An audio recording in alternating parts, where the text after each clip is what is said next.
This is Elysia with Off-Leash Canines, Lehigh Valley and Scranton locations. Today I have here with me River. River is a 10-month-old German short-haired pointer. She has a lot of insecurity. She's very unsure of herself, very unsure of her environment, people, dogs. So a lot of this training is going to be building her confidence through the basic obedience. Good girl. Her parents definitely want me to work on leash manners, stability with command. She picks and chooses when she wants to listen, when she doesn't.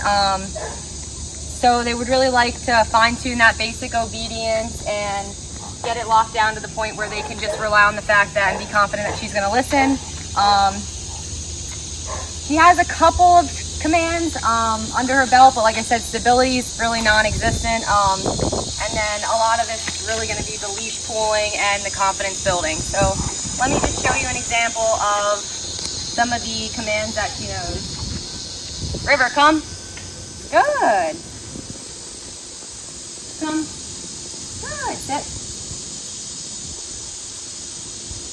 Okay, there's an example. If she doesn't want to do it, she just retreats to choking herself out, pulling herself out on the leash. All right, come. Sit.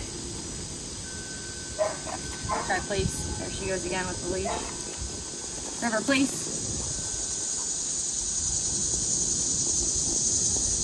River, place. She doesn't really understand that command at all. And that'll really help with her confidence building and stability. Place.